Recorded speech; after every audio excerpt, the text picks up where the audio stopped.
প্রিয় ভিউয়ার্স, চলে আসলাম সংসদ ভবনের ঠিক অপোজিট পয়েন্টে, এমন একটি জায়গায় যেখানে অফুরন্ত খাবারের এক বিশাল আয়োজন। খেটে খাওয়া মানুষ থেকে শুরু করে আমাদের ছাত্রছাত্রীরা, আমার ভাই ব্রাদার্সরা এখানে যে উদ্যোগ নিয়ে যে ব্যবসা শুরু করেছেন তা নিয়ে কিছু আলোচনা করব আজকের কোয়ালিটি কেকের স্বত্বাধিকারী জনাব রাসেল ভাইয়ের সাথে। রাসেল ভাই কেমন আছেন? আলহামদুলিল্লাহ ভালো আছি ভালো। রাসেল ভাই, কি মনে করে আপনি এই চমৎকার একটি ব্যবসা শুরু করলেন? যাত্রাটা কিভাবে শুরু হলো? অ্যাকচুয়ালি যাত্রা শুরু হয় আমার ওয়াইফের হাত থেকে। জি। তো স্বপ্ন হলো কেক বানানো, ওইখান থেকে শুরু। আমরা হলো কেকের ব্যবসা শুরু করি গত 4 বছর আগ থেকে। আমরা পেজের মাধ্যমে কেক সেল করতেছিলাম। তো ছাত্র আন্দোলনের পরে যখন সংসদ ভবন একটু ফ্রি হলো, ব্যবসার একটা স্পেস পেলাম আমরা। তো তারপর ছোট একটা আউটলেট দেওয়ার চেষ্টা করলাম, ওইখান থেকে শুরু হলো। আর এর আগে 4 বছর ধরে আমরা পেজ আছি। এমনি আপনি ব্যবসার সাথে সাথে আর কি করছেন?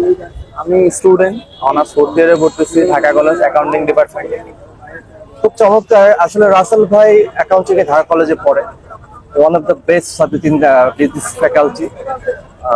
এটার একটা ভবিষ্যৎ রয়েছে। সাথে সাথে যেহেতু বিজনেস স্টাডিজ নিয়ে আমরা কথা বলি, আর যেহেতু আমাদের ব্যবসা বিজনেস, এটা কিন্তু একটা বিজনেস, এটা হচ্ছে আমাদের ফুড বিজনেস, যেটাকে নিয়ে আমরা এগিয়ে যেতে চাই অনেক দূর পর্যন্ত।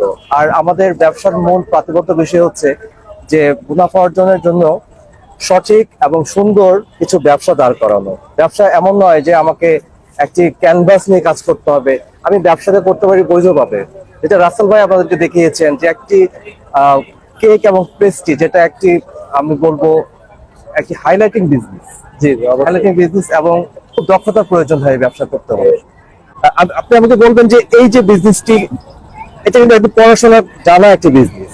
হ্যাঁ, হুট করে কি কিন্তু করতে পারবে না। না, হুট করে আসলে কেকের বিজনেস আসা কখনোই সম্ভব না।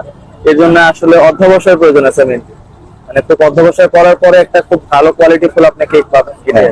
তো হুট করে কেউ যদি কেক বানাইতে যায় না, খুব ভালো একটা কোয়ালিটি ফুল পাবে। কোয়ালিটি ফুল কিছু খাবার দেয়, তাহলে কাস্টমার আমার কাছে বারবার আসে। তো আমি ট্রাই করি যে স্ট্রিটের মধ্যে কেক নিয়ে আসছি, মানুষজন স্ট্রিটে এসে এমন কোনো খাবার খায় কেকের, মানে পেস্ট্রি টাইপের, হ্যাঁ, মানে যেটা মুখরোচক হয়। আমার এখানে যে আমি আলহামদুলিল্লাহ 6 মাস যাবত আছি, এখানে আমার ম্যাক্সিমাম কাস্টমার রিপিটেড, তারা বারবার ঘুরে ফিরে আমার কাছে আসে। যেমন একটু আগেরই একটা ঘটনা, একজন কাস্টমার আসছে, এসে বলে ভাই আপনাকে আমি লাস্ট 6 দিন যাবত খুঁজতেছি, পাচ্ছি না। তো এরকম একটা বিষয়। চমৎকার কথা বলেছেন যে আসলে এটার যে একটা ট্রেনিং বা একটা দিক নির্দেশনার প্রয়োজন হয়। এটা কি আপনি কিভাবে করলেন? ওই যাত্রাটা কিভাবে শুরু হলো যে কেক মানে মেকিং এর ব্যাপারটা? এখন ট্রেনিং এর বিষয় বা যাই বলেন, আমরা হলো কোন রকম মানে প্রফেশনাল কোনো ট্রেনিং দেই না। আচ্ছা। আসলে ইচ্ছা শক্তি থাকলে প্রফেশনাল ট্রেনিং এর মনে হয় না প্রয়োজন আছে বর্তমান যুগে। কারণ অনলাইন হলো সবকিছু দিয়ে দিচ্ছে আমার সামনে, মানে জাস্ট আমার নিজে থেকে খুঁজে বের করতে হবে এমন একটা বিষয়। তো অনলাইন থেকে আমার শিখা, মানে আমার ওয়াইফের, তো ওর মাধ্যমে আমিও কিছুটা শিখতেছি, লার্নিং করতেছি, এখনো পুরোপুরি পারি না। তো মেইন হলো যে ওই এটা বানানোর কারিগর। দেখুন, রাসেল ভাই যে কথাটা বললো যে ইচ্ছা শক্তি প্রয়োজন আছে, কোয়ালিটি নিয়ে বলতে গেলে এটা পেছনে একটা ছোট কাহিনী আছে, মানে ঘটনা। আমার যেই ওয়াইফ আছে, ওনার হলো যে বোনের হলো যে ছোট মেয়ে আছে। তো ওর হলো সমস্যা কি, বাইরের কোনো খাবার খেলে, মানে কেক টাইপের ও খাওয়ার প্রচুর, মানে এটার প্রতি প্রচুর লোভনীয় বিষয় কাজ করে। তো এটা বাইরের খাবারটা খেলে ওর হলো যে পেটে সমস্যা হচ্ছে বা নানা ধরনের ইস্যু হচ্ছে। তো ওর হলো ওইখান থেকে শেখার মানে ইচ্ছাটা, কেক বানানোর ইচ্ছা।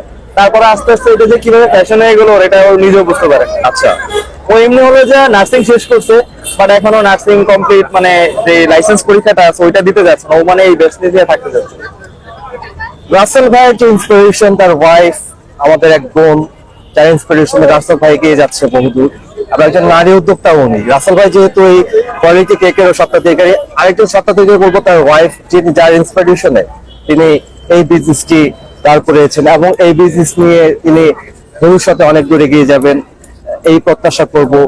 এই নিয়ে আমি আজকের এই ব্লগটি শেষ করি। রাসেল ভাই, অত্যন্ত ধন্যবাদ আপনাকে, এবং আপনার জন্য শুভকামনা। অসংখ্য কাস্টমার আপনার কাছে ভিড়বে, এবং আমি জানি যে educated people creates a thing, fun as a good thing. ধন্যবাদ আপনাকে, ধন্যবাদ আমার ভিউয়ার্স, আমার চ্যানেলের সবাইকে, ধন্যবাদ।